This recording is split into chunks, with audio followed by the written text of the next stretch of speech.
నువ్వు మాకు బానిసవన్నావు కదా గాయత్రి. ఈరోజు బానిసల నీ బాధ్యత నిర్వహించు. మా అందరి సమక్షంలో నువ్వు గజ్జె కట్టి నాట్యం చేయాలి.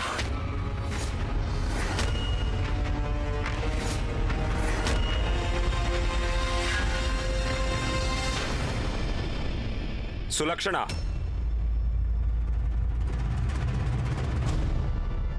మీరంటున్నది మీకైనా అర్థమవుతోందా? మేము కేవలం నాట్యం ఆడమంటున్నాం. ప్రేక్షకుల్లో అందరూ మర్యాదస్తులే.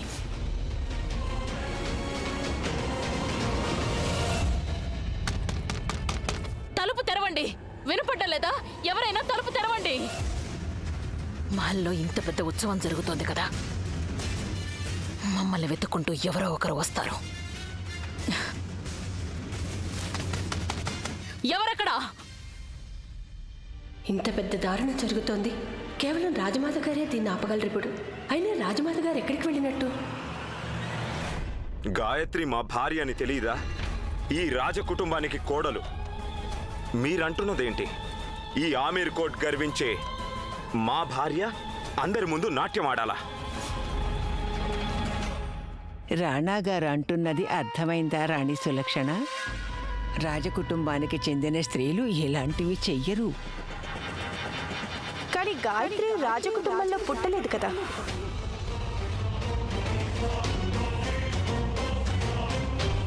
అంటే తనకి రాజకుటుంబాల నియమాలేవి వర్తించవు. మీ జ్ఞాపక శక్తి మాత్రమే పోయిందా, లేక దాంతో పాటు పిచ్చి కూడా పట్టిందా? ఇంతగా ఎవరైనా ఎలా మారిపోగలరు సులక్షణ? అది చెప్పాల్సింది మీరు, ఎందుకంటే మారిపోయింది మీరు. మీరు మా వియోగం ఎలా అనుభవించారో కథలు కథలుగా చెప్తుంటే విన్నాం. మేము తిరిగి వచ్చాక మీరు మాకిచ్చిన బహుమతి ఇదే కదా రాణాగారు, సవతి పోరు.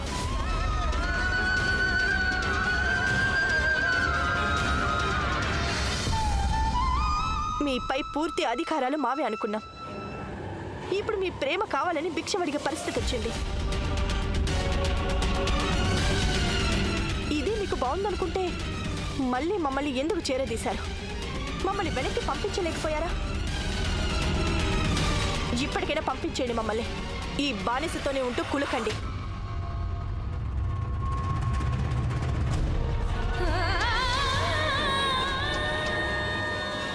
సులక్షణ, మీరు మమ్మల్ని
మమ్మల్ని వెతుక్కుంటూ ఎవరైనా రావచ్చు.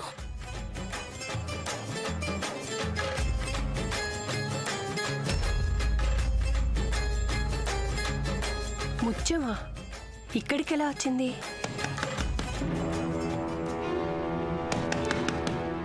ఎవరున్నారు అందులో? యశోదా, రాజమాత. తలుపు తెరవండి. రాజమాత, ఈ ఈ బీరువాకి తాళం వేసింది. బద్దలు కొట్టండి తలుపుల్ని. అలాగే అలాగే రాజమాత, ఇప్పుడే తెరుస్తాను దీన్ని. పువ్వుల్లో పరిమళాన్ని పరిచయమే చేశావు, తారల్లో మెరుపులన్నీ దోసిలిలోని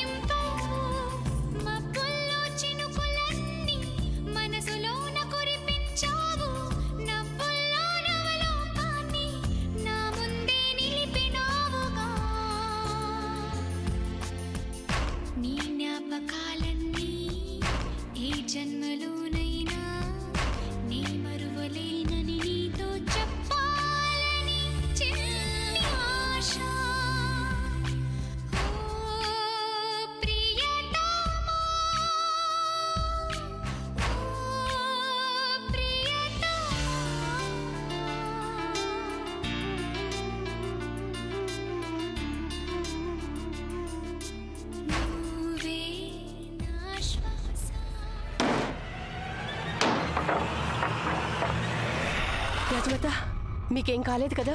యశోద, ముందు మాకిది చెప్పండి. వేడుకల్లో ఏం జరిగింది? రాజమాత, చాలా పెద్ద అన్యాయం జరిగింది.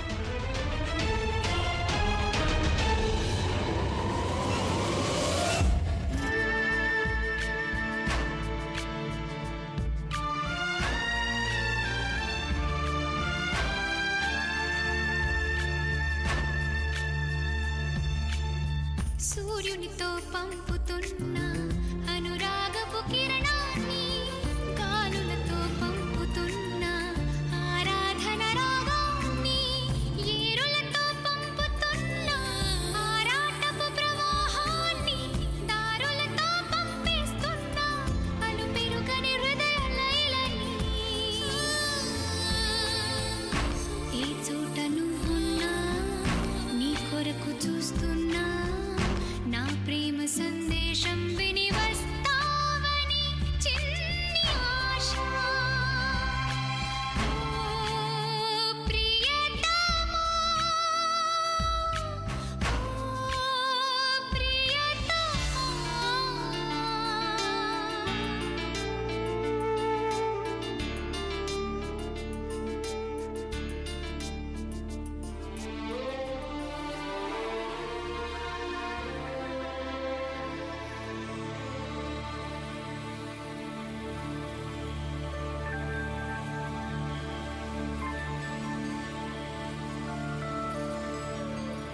రాణిగారెంతైనా రాణిగారే కదా. ఎంత తేజస్సుంది ఆవిడ మొహంలో. ఎంత హుందాగా చేశారో ఆ నృత్యం.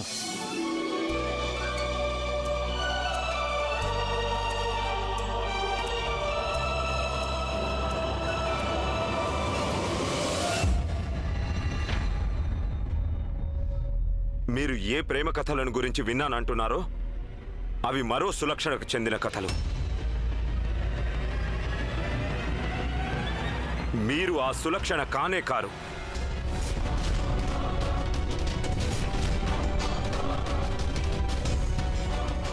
ఆ సులక్షణ వేరొకరి దుఃఖాన్ని చూసి ఎంతగానో కుమిలిపోయేవారు. ఇతరులను హింసించాలనే ఆలోచన కూడా వారి మనస్సులో వచ్చేది కాదు. రాణా గారు, ఇంటి విషయాలు ఇలా బయట వాళ్ళ ముందు మాట్లాడితే బాగుండదు. ఇంటి విషయాలను వీధికిడ్చింది మేము కాదు, ఇక్కడున్న ఈ సులక్షణ. అందరి సమక్షంలో ఈ విషయం మొదలైంది కదా, అందుకే అందరి సమక్షంలోనే పూర్తి కావాలి.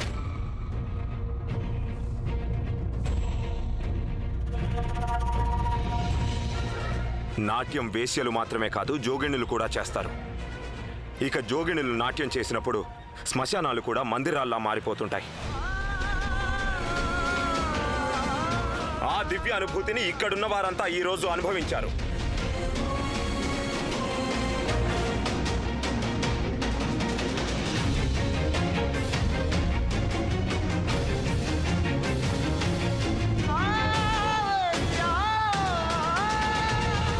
పదండి. రాణి గాయత్రి దేవి.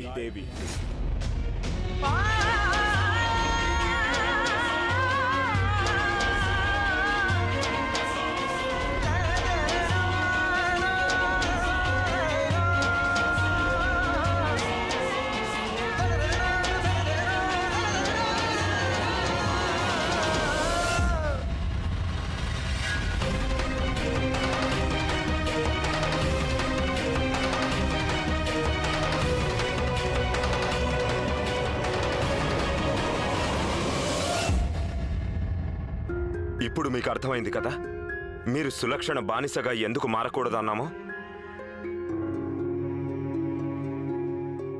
ఈమె మేమెంతగానో ప్రేమించిన సులక్షణ కానే కాదు. ఈమె సులక్షణ అయ్యే అవకాశమే లేదు. నాకు ఆ సులక్షణ గురించి తెలీదు, ఈ సులక్షణ గురించి తెలీదు. ఆమె నాకు అపరిచితురాలే. అపరిచితులు ఏం చేసినా పట్టించుకొని అవసరం లేదు. మనవాళ్లు చేసిన వాటిని మనం పట్టించుకోవాలి. భలే గాయత్రి, భలే. మా బానిసగా మారి సానుభూతి పొందుతున్నావా? మా భర్తకి మా గురించి నూరిపోస్తున్నావా? భార్యగా నీ కర్తవ్యం పాటిస్తున్నానని చెప్తూ సవతిగా నీ అసలు రంగులు చూపిస్తున్నావా? నువ్వే కదా చెప్పావు ఈ విషయం నీకు మాకు మధ్యనే ఉంటుందని. అలాంటప్పుడు నువ్వు ఇందులో రాణా గారిని ఎందుకు లాగుతున్నావు? రాణా గారిని నీ డాలులా ఎందుకు ఉపయోగించుకుంటున్నావు? ఇక మీ మాటలు చాలించండి సులక్షణ. చెప్పనివ్వండి రాణా గారు. కానీ గాయత్రి,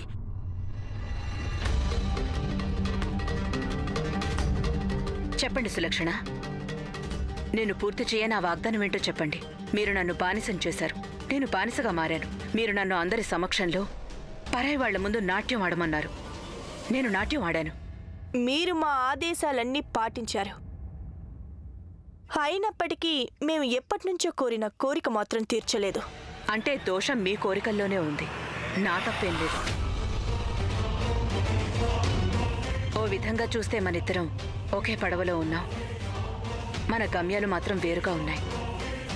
నేను మిమ్మల్ని రాణా గారి మొదటి భార్యగా స్వీకరించాను, కానీ మీరు నాలో సవతిని చూశారు. నా మనసులో మీ పట్ల సానుభూతి ఉంది, కానీ మీ మనసులో నా పట్ల కేవలం ద్వేషం ఉంది. ఛాతీ మీద అలా నిప్పులకుండా పెట్టుకుంటే మనసు కుమిలిపోకుండా ఉంటుందా?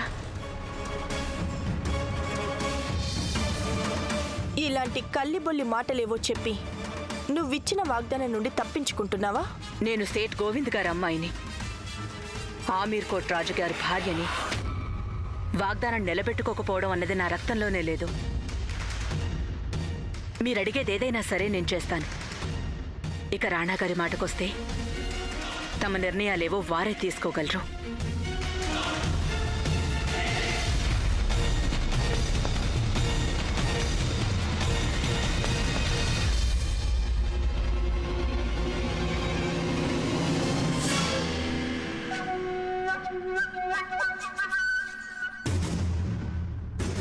ఓ రాజుగారు మాకు వాగ్దానం చేశారు. ఆ వాగ్దానాన్ని ఓ భర్త నిలబెట్టుకుంటారని ఆశించొచ్చా? మేం మీకోసం ఎదురు చూస్తుంటాం, సరిగ్గా 10 గంటలకు.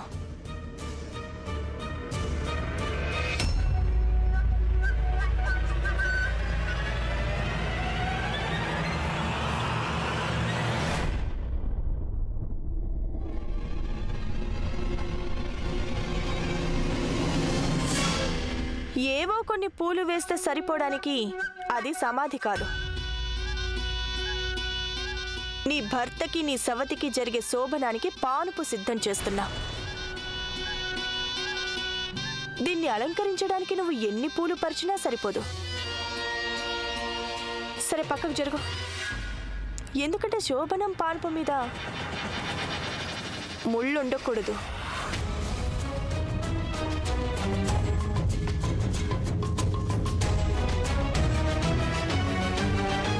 మా జుట్టుకున్న పిన్నులు తీ.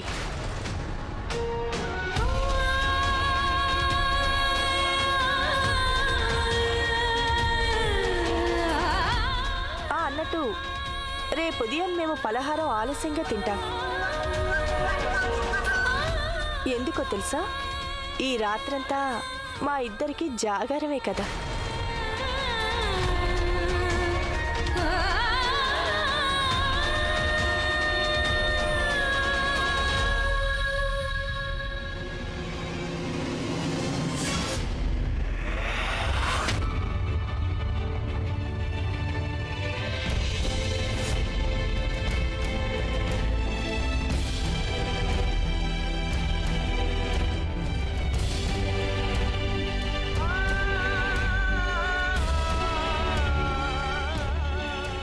అయితే ఇదేనన్నమాట మీ నిర్ణయం? అవును, ఇదే మా నిర్ణయం.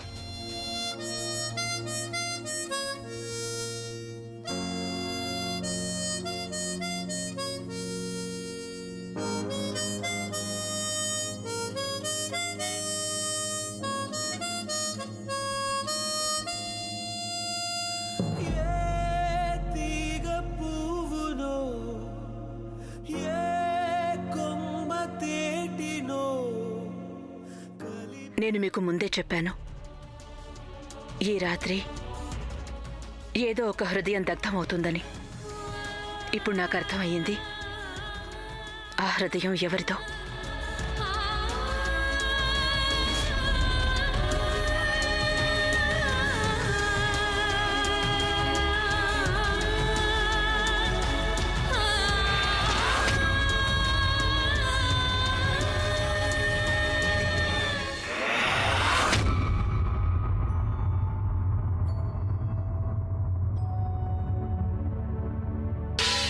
వేణుమాధవా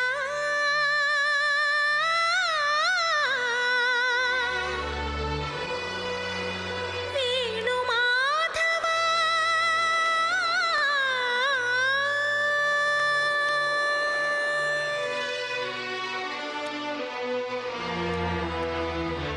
ఏ శ్వాసలో చేరితే గాలి గాంధర్వమవుతున్నదో, ఏ శ్వాసలో చేరితే గాలి గాంధర్వమవుతున్నదో, ఏ మోవిపై వాలితే మౌనమే మంత్రమవుతున్నదో.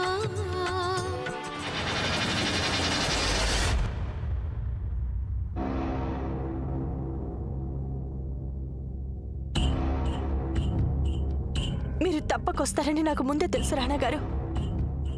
మమ్మల్ని కాదని మీరు ఆ మామూలు యువతిని ఎలా ఎంచుకోగలరు?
ఇక ఆపండి నాటకాలు. మా దృష్టిలో మీరు దిగజారిపోయారు సులక్షణ.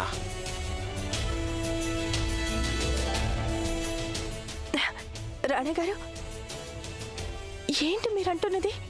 ఈ రాత్రి మనకెప్పటికీ గుర్తుండిపోయే రాత్రి. తనువులు కలిసినంత మాత్రాన అది ప్రేమ అనిపించుకోదు. పవిత్రమైన ప్రేమలో మనసులు అర్పించుకుంటారు. ఆ గాయత్రిలో ఉన్నదేమిటి, మాలో లేనిదేమిటి? ఈ ఒక్క రాత్రి మనం కలుసుంటే మీరు గాయత్రిని పూర్తిగా మర్చిపోతారు. ఈ ఒక్క రాత్రే కాదు, 1000 రాత్రులు గడిచినా మా మనసులో గాయత్రి పట్ల ఉన్న అనురాగం చెరిగిపోదు.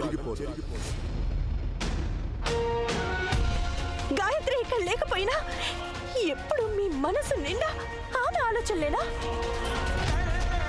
పూజలో పెట్టిన నిర్మాల్యాలను తీసేశాక కూడా వాటి సుగంధం పరిమళిస్తూనే ఉంటుంది.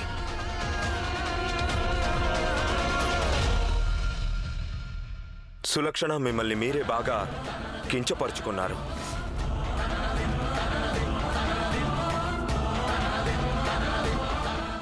ఇప్పుడిక ఓటమిని స్వీకరించడం మీకే మంచిది. మేము ఓటమిని స్వీకరించడం లేదు. మేము ఎలాగైనా మిమ్మల్ని సొంతం చేసుకుంటాం. ఈ సులక్షణే కదా రానా గారు మీ తొలి ప్రేమ. ఓ ఆడదాన్ని అవమానపరచడం అన్నది మా సంస్కారానికి విరుద్ధం. కానీ మీరు మాకిప్పుడు వేరే మార్గం లేకుండా చేస్తున్నారు.